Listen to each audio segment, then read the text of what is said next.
Hey guys, it's Tammy, and I want to make a little tea video for you guys. Me and my husband have been trying to get on the tea wagon, and when I say tea wagon, I just mean we're trying to drink tea more on a daily basis, because in the past, I have always drank tea just like, oh, I'm not feeling good, I feel like drinking tea, or in the middle of being sick is when I normally drink tea. But I always say, if you make drinking tea more of like a daily habit, then hopefully you get the medicinal healing from it more on a daily basis and not just when you absolutely need it. So I guess what I mean is, for preventative measures, I want to get in the habit of drinking tea every night. I think if I drink a cup of tea before bed, it's just healing and it'll make me feel better. And if I have any sort of like congestion issues, like maybe that hot steam will kind of break it up. And we've kind of been dealing with a lot of that here with like, I'm thinking it's more of like an allergy thing. So this is how I make my tea. Also, before I get into that, I just wanted to say, if you have been home growing things like calendula, this is what I have in this jar. I have probably like close to 10 jars of this, because I use it for my salves and it's one of my main ingredients, and it's one of like this is like my goat of herbs that I use. It's like, it's so healing and amazing. And I figure if I drink it in my tea, it also has this like, when you dehydrate it, it has this beautiful, nice floral, like it kind of smells like sweet, like a honey. And so it makes really good tea. But if you have been home growing herbs, like I have a whole apothecary, like a whole shelf of herbs that I've been growing for the last couple years and dehydrating, put it in your tea, because it's all medicinal and healing. And just look up the properties of each herb. This is actually store-bought. It's holy basil. My husband got this bag of it, so I usually just start out with the base with the tea bag. You can omit this step if you want to, but if you already have tea bags, I suggest just put a tea bag in there and then use a little bit of your home herbs. I usually don't like put it in a spoon. That's like half a tablespoon. Literally, when you buy bulk tea, it says to use like a teaspoon of the actual tea mix. So this is like really, really strong. In fact, even that seems like way too much, but I'm not going to take it out. So maybe use like half of that. And then I'm going to use just a little bit. It's hard to tell, but this is probably like half a teaspoon of, this is Comfrey leaf. I didn't grow it. I bought it at Butterfly Herbs in Montana. And then I also got my elderberries in bulk. So I'm just going to use a little bit of that too. Maybe like a quarter of a teaspoon of that. Actually, I think I'll use just a little, like a half a teaspoon. I should have just grabbed a teaspoon measuring, but so I'm doing the elderberry because that's really good for your immune system. And again, my husband actually has no immune system. His body doesn't produce the antibodies to create your immune system. So he has kind of a condition. It's not an immune disease. He has no immune system. So he has to do injections once a week. And right now he's just been like really congested, and he likes drinking this tea. It's helping. So I also do all sorts of other herbs. Actually, we've been doing mullein in here. I really like marshmallow root, but I don't know. I can't find, well, I'll have to go through my stuff to see if I can find marshmallow root, because when you have like a really sore throat, or you can feel like that gunk in your throat, it like really coats it, makes it feel better. So I'm going to boil this. Right when it comes to a boil, I'm going to turn it off, let it sit for like a minute. Then I'm going to strain the tea and then add honey. So I will come back and show you the next step. Okay, so here's my little trick, is I put the mug into the sink. That way when I pour the hot tea in there, I don't make a complete mess. This one's kind of nice because it actually has like the pourable sides, so I'm not as worried. My other pot that I normally use doesn't. And I always make a huge mess, so I've just learned to do it this way. So I'm just straining the tea. I'm using this little strainer that I got at the Dollar Tree. And what I was actually trying to say earlier was that my husband doesn't have an autoimmune disease. That was the term I was trying to think of.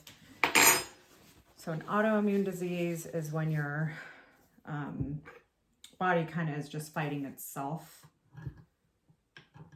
like rheumatoid arthritis. There's actually a lot of autoimmune diseases like lupus, and I mean, there's lots. I'm not going to go over all the names, but his is not the same as one of those diseases. His body just does not create antibodies. So we're just trying to do things like this that we can to try to help build up his immune system naturally. And I'm just using about a half a teaspoon of raw honey. It's not local because I already used all my Wyoming honey. This is actually Washington honey. I will be getting more local honey when I can. I also want to show you guys a little tour of my tea and herbs. So I'm going to go give this to my husband, and then I will come back and show you all of the things that I have grown and store-bought to make these kind of teas. And then in the description, I will put what the medicinal properties of this tea are in the description. All right, so here is all of the calendula that I was saying I have grown. Actually, there's way more than 10 jars. These are all homegrown and dehydrated that I have been growing for years actually. Anything in these kind of smaller containers, like right here in the middle, these are the things that, actually this is homegrown too, and so is the Thai basil, but like this, some of this stuff is actually store-bought. I did not grow oat straw or this or the elderberries or the mullein, but I did, however, grow a ton of mint, lemon balm, spearmint. I dehydrated the raspberry, the leaves for tea there. I even took the fire cider scraps and powdered it. This is actually carrot tops. I just have all sorts of lemon balm and everything in here. And then these are things you could also use for tea. I made this around the holidays thinking I would do something kind of fun with them. The orange turns out really good. The lemon does. The lime not so much. It kind of looks ugly. So I'm actually thinking about using my dried citrus for fire cider this year. You can powder the pills if you want, or just use this for like cleaners.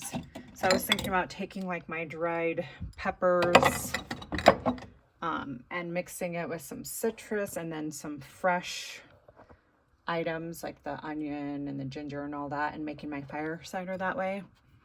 So I have, this is more like herbs to eat, but you could also use for teas. I have more lemon balm. I try to grow a lot of that. Lemon thyme, oregano. I just have all sorts of stuff. More thyme over here. Oh, and catnip is something that I've also been drinking in my teas because it's supposed to help you like relax. It's supposed to have more of a calming effect. The cilantro, I throw that in my salsa. And then here are some of like my salves, my original ones that I made in these tins that from the Dollar Tree. They're not as good because they don't have a screw top and sometimes they're hard to pop off. And then here is for soaking in olive oil for about a year, almost a year there. So I have stuff for salves in here. Here's one with nettles. This one is super healing, especially if you have like arthritis or joint pain.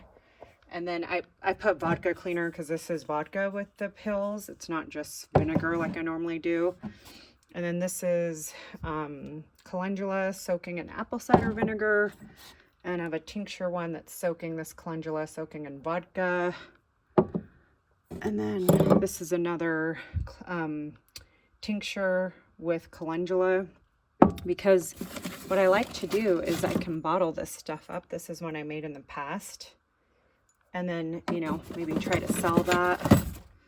And then this is an elderberry oxymel. It's echinacea, rose petals, and then I have honey and apple cider vinegar. So that's just another tincture, except for without vodka, because I don't drink. So I like to make mine with apple cider vinegar, which is fine too and very medicinal. And this is a cute little, so this is my apothecary. These are all the things that I've been growing and collecting, and there you go.